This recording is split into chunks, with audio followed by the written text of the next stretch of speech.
Kisah selanjutnya, terompah Syekh Abdul Qadir menolong orang dari rampok. Suatu hari, sebagaimana dikisahkan oleh Asy-Syarafaini dalam Al-Harimi, Syekh Abdul Qadir tengah mengambil air wudhu dengan menggunakan bakia atau terompah, yaitu sandal yang terbuat dari kayu. Setelah itu beliau langsung salat 2 rakaat. Terompah beliau masih basah karena terkena air wudhu. Setelah menyelesaikan sholat, tiba-tiba beliau keluar dan mengambil terompahnya yang masih basah itu, lalu melemparkannya ke sebuah arah. Kedua terompah itu langsung hilang. Orang-orang yang melihatnya, termasuk Asy-Syarifaini dan Al-Harimi, terheran-heran melihat tingkah Syekh Abdul Qadir itu. Ada apa sebenarnya dengan Syekh Abdul Qadir?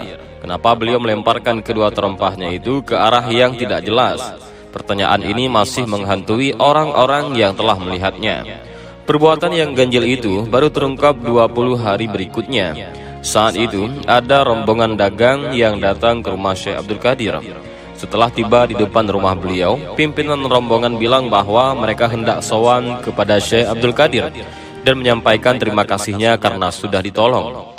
Asy-Syarifaini dan Al-Harimi yang menemui rombongan tersebut semakin penasaran, sebab selama ini Syekh Abdul Qadir tidak pernah berpergian jauh, sementara rombongan dagang itu merupakan orang-orang yang berasal dari kota yang jauh. Sebagai bentuk terima kasih, rombongan itu memberikan kain sutra, perak, dan emas kepada Syekh Abdul Qadir. Bukan hanya itu, dan ini yang menjadi petunjuk, rombongan itu juga mengembalikan sepasang terompahnya Syekh Abdul Qadir.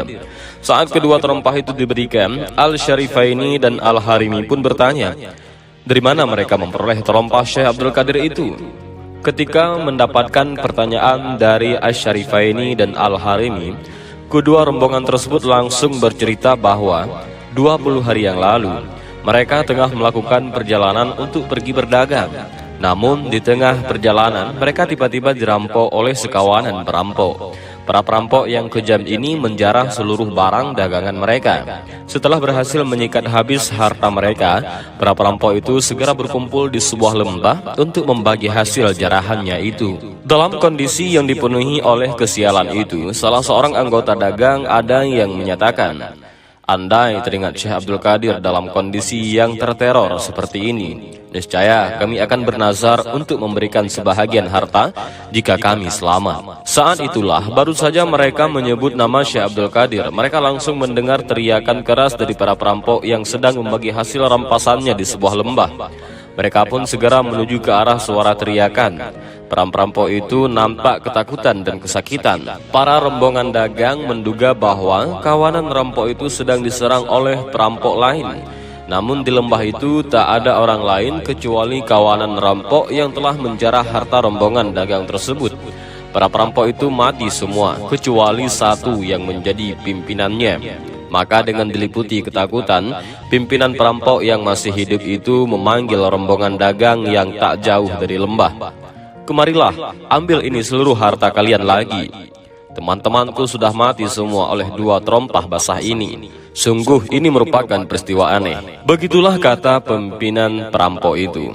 Setelah berkata demikian, pimpinan perampok itu langsung lari meninggalkan teman-temannya yang tewas dan seluruh harta jarahan mereka serta kedua terompah itu. Maka para rombongan dagang itu segera menuruni lembah itu untuk mengambil hartanya kembali. Saat mengambil harta-harta itu kembali, mereka dikejutkan dengan 2 terompah yang masih basah. Kedua terompah inilah yang membunuh para kawanan perampok tersebut.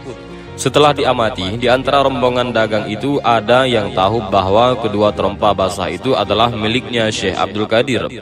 Dari sinilah Asy-Syarifaini dan Al-Harimi baru tahu bahwa ternyata 20 hari yang lalu saat Syekh Abdul Qadir melemparkan kedua terompahnya itu, tepatnya setelah dirinya sholat, adalah dalam rangka menolong rombongan dagang yang terkena musibah tersebut. Syekh Abdul Qadir, meski dari jarak jauh, mengetahui nasib rombongan dagang yang tengah dirampok itu, karena salah satu rombongan itu ada yang menyebut nama Syekh Abdul Qadir.